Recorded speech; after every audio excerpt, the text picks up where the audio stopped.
The airline industry is one of the hardest hit this year due to the coronavirus. And we want to go now to the CEO of American Airlines, Doug Parker, who joins us from Fort Worth, Texas. Good morning to you. Good morning, Margaret. You announced Friday that you came to terms with the U.S. Treasury for a $5.5 billion loan. You could get another $2 billion if you need it. How long will this money last? And does it mean you won't have to carry out the 19,000 furloughs and job cuts you predict will happen this week? Oh, yeah. Look, we have plenty of liquidity. That loan is part of the CARES Act from back in March. Some really important legislation, I think, for our country, certainly for our business, for the airline industry. It provided $25 billion of loans to airlines. And that loan you're talking about is just the closing of our prorated share of that loan. But it also provided $25 billion of payroll support, essentially a pass-through to the airlines to pay our people, even though we didn't have full work for them, to keep airlines moving, to keep the country moving. Both of those things are really important. The loan program is complete. The payroll support program, unfortunately, expires on October 1st. Back in March, we all thought demand would be back. We wouldn't need support beyond this time. Unfortunately, that hasn't been the case. So on October 1st, that program, absent being extended, is going to expire. And indeed, there are going to be 100,000 aviation professionals who are out of work who wouldn't be otherwise. That's why we're fighting so hard to get that payroll support extended. So to be clear, your plan is still this week to lay off or furlough 19,000 people.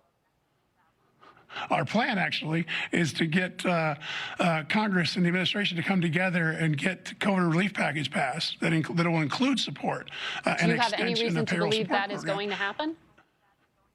We do. There's enormous bipartisan support for it. We have Republicans, Democrats, the administration all saying, but knowing that this is the right program, that it makes sense, that indeed it should be extended, because airline employees provide critical infrastructure, and once we furlough those employees, it's really hard, for example, to get pilots back in training.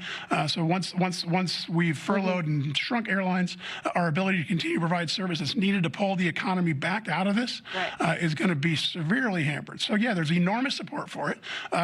We have everyone putting us in every bill they have. We just need the bills to be laws. We need laws, not bills. But that's what we're trying to. That's what we're going to do. I'm actually confident we can get it done.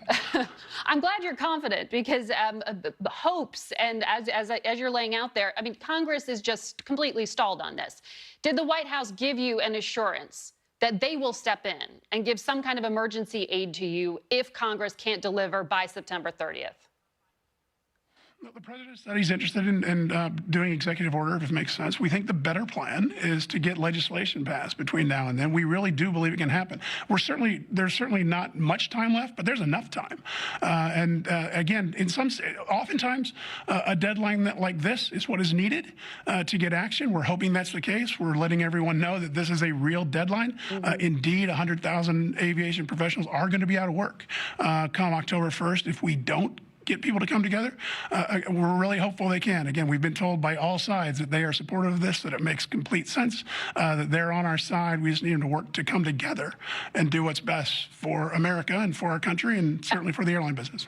As you laid out, it was taxpayers back in the spring that gave the $25 billion to help you make payroll.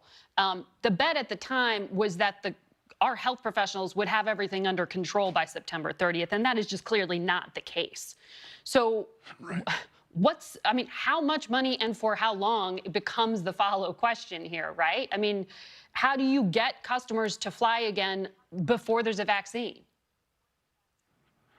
Well, we're seeing some increase as customers begin to return to the skies, understanding that indeed it is safe to fly. We're seeing gradual improvement.